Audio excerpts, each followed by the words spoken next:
にちは。正午の NHK ニュースです。熊本からニュースをお伝えします。大規模な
ありがとうございました。まもなく停車いたします。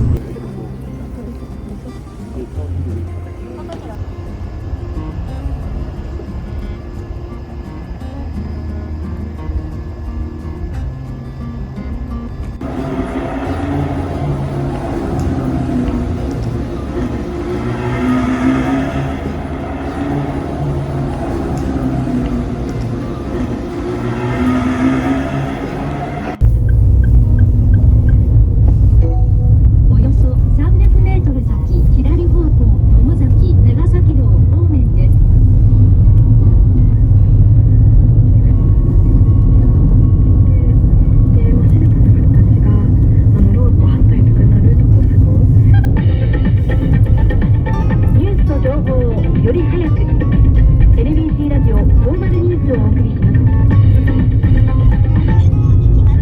若い力が必要だってよく聞くけど、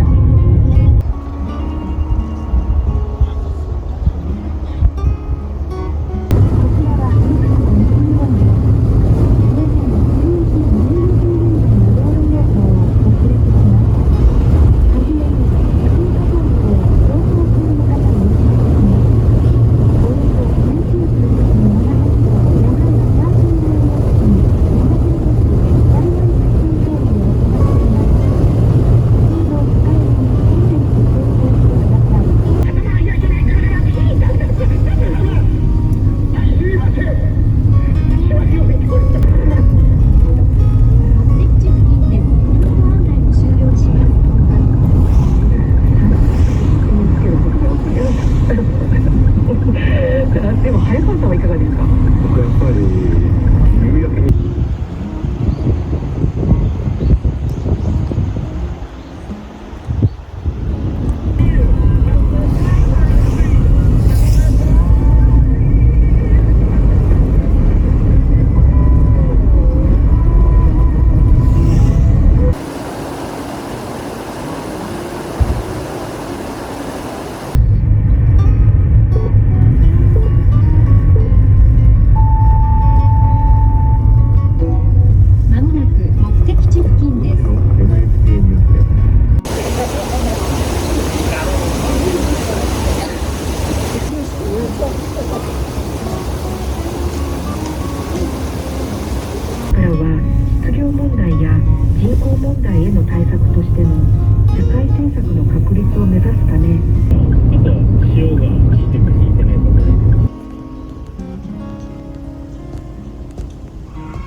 入ったので、悩んでた選手がはっきりと分かれたかなっていうところはありますね。そうですか。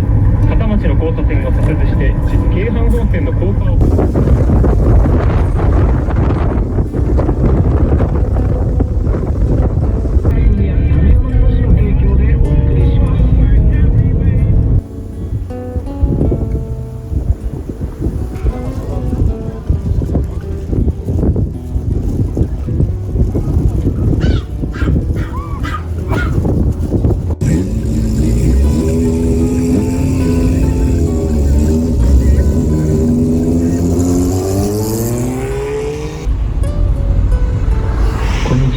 時刻は1時55分になりました。九州沖縄の皆さんに気象情報と大分ラジオ特番の番組のお散歩とかも野球界を離れたらやっぱり行く時間があるので、最近はよく、いらっしゃってる姿っていうのは、たまたま僕もプロ野球という世界になったので、普通のお父さんの会社にすると、もちろん家庭をまず守らなきゃいけない。自分ももちろん仕事を支えなきゃいけない、いろんなプレッシャーがあるんですが、でも子供に対してね、やっぱり何とかしてあげたりっていう気持ちがあって、でもどうすればいいか、教科書の答えがないじゃないですか。だからと思うんですけれども、努力だね。ちなみに高野長領のサッカーと宇和島藩が次に招いたのは村田上陸後の大村正宗。そしてですね、宇和島藩は独自に長期戦の戦闘に成功することになるわけですね。ではなぜ伊達宗成が藩の近代化に成功したかということなんですが、その鍵は宗成が何をしますか？こちです。目的地付近です。ルート案内を終了します。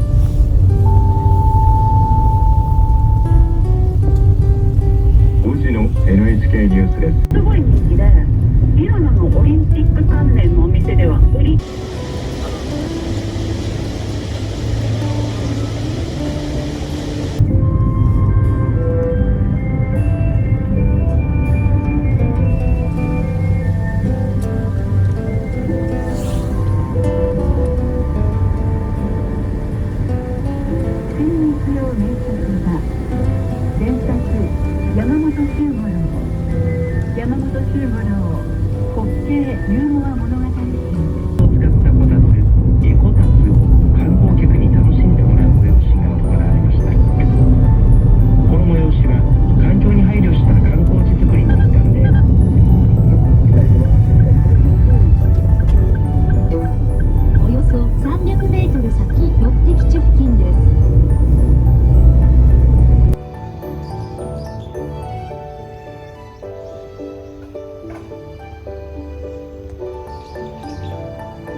山田